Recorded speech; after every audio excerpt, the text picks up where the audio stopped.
Good morning. Thank you for joining me for another 5 good minutes with the Word. I'm Barry Bryson, and we're continuing our study of the life of Peter. And I apologize. Last time we were together, I said we were going to talk about the raising of Jairus' daughter, but that's not what we're going to do yet. We have a couple of other things to talk about before we talk about that.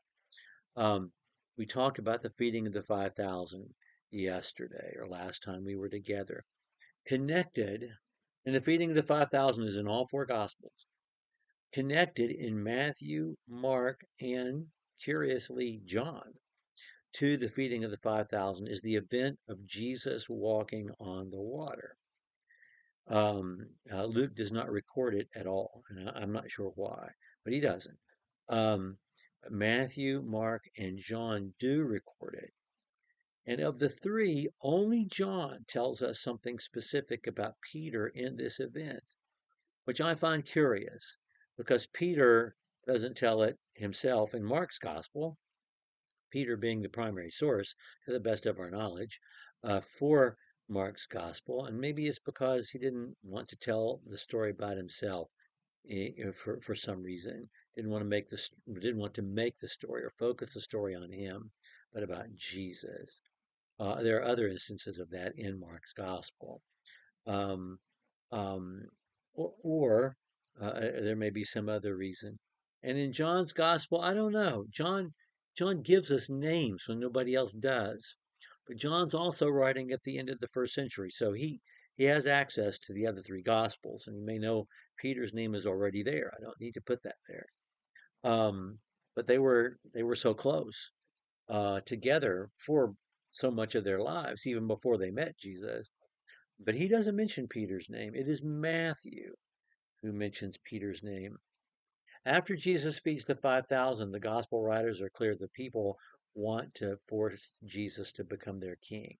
So the first thing that Jesus does is dismiss the crowd. So, no, the first thing that Jesus does is put his disciples in the boat and sends them out on the sea to the other side. The second thing he does is dismiss the crowd. The third thing he does is to go up on the mountain to pray. What happens while he's up there during the night praying and the apostles are on the Sea of Galilee without him is that a storm arises. And this is the account we read in Matthew's Gospel. Matthew chapter 14, verse 22. Immediately he made the disciples get into the boat and go ahead of him to the other side, while he sent the multitudes away. After he had sent the multitudes away, he went up to the mountain by himself to pray. And when it was evening, he was there alone. But the boat was already many stadia away from the land, battered by the waves, for the wind was contrary. And in the fourth watch of the night, he came to them walking upon the sea. So this is not quite dawn. So they've been all night. Sun's not up yet. So between 5 and 6 in the morning, this is happening. Walking on the sea. When the disciples saw him walking on the sea, they were frightened, saying, "It is a ghost," and they cried out for fear. But immediately Jesus spoke to them, saying, "Take courage, it's I. Don't be afraid."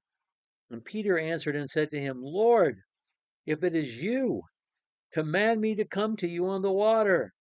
And Jesus said, "Come." And Peter got out of the boat and walked on the water and came toward Jesus. But seeing the wind, he became frightened, and beginning to sink, he cried out, "Lord, save me." And immediately Jesus stretched out his hand and took hold of him and said to him, "Oh, you of little faith, why did you doubt?" When they got into the boat, the wind stopped, and those who were in the boat worshipped him, saying, "You are certainly God's son." Okay, let's notice this. Matthew tells us in chapter 14 that the apostles confessed that Jesus is the Son of God before Peter's confession, which we'll talk about next time, is made in chapter 16. That's kind of important, I think. Okay, let's talk about this event. It's important for them not to get caught up into the crowd frenzy to make Jesus a king. Because as the Gospels are clear, they're not getting this. Not well, not yet. They're just not. And they don't need to be around this. So Jesus sends them across. but they're fighting a wind all night. It's not raining. Oh, I don't know if there's any thunder, but the wind is the thing that's the most threatening to someone on the Sea of Galilee, and they're being battered. I mean, they're taking blows of water. They've had to struggle all night not to capsize, not to drown. And close to morning, after they've been in this predicament for hours and hours, Jesus comes walking to them on the sea. And and and they're afraid and they think it's an apparition of some kind. And Jesus says, "No, don't be afraid, it's me." And we have to not just visualize this, but hear it as well. Because the wind, they're all screaming over top the sound of the wind, you know. And Peter, and what possesses him to say this or to do this? This is a guy who spent his life plying his trade on the Sea of Galilee.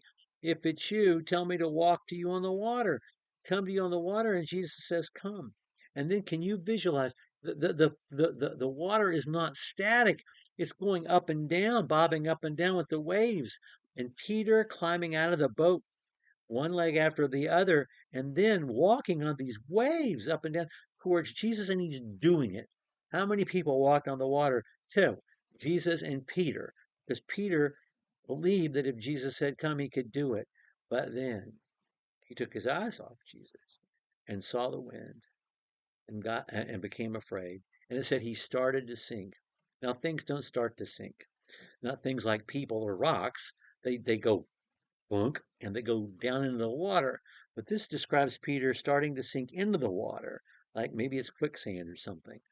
So this is not a normal, but he does the right thing. He cries out to Jesus, and no matter how far away Jesus was before, when he cries out to Jesus, Jesus' hand is immediately there and pulls him up, and then they walk together back to the boat.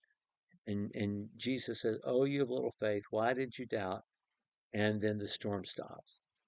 Um, it is a humbling moment for Peter, that which could have been a giddy moment. He's already exercised power that Jesus has given him. Now he has defied gravity and the laws of physics, as Jesus is able to do because Jesus told him he could and told him to. But it ends up being a moment of humility for him. But in that moment of humility and fear, he knows what to do. He cries out for Jesus. And the biggest lesson is, and when you cry out for Jesus, his hand is always immediately right there. It just always is. Those things that frighten you from way back, as the night wind on the Sea of Galilee had, I'm sure, frightened him because he knows what it can do. They can still frighten us and perhaps cause us to lose faith momentarily and cause us to sink. But in that moment, the thing to do is to reach back for the Lord, to cry out to the Lord. Doesn't David do this in half or a third of the Psalms that he's written? Um, and that's Peter's impulse. Peter's impulse is correct, and Jesus' hand is immediately there. Next time, we're going to turn over to chapter 16 in Matthew's Gospel and talk about Peter's confession. Thank you for joining me for another 5 good minutes with the Word.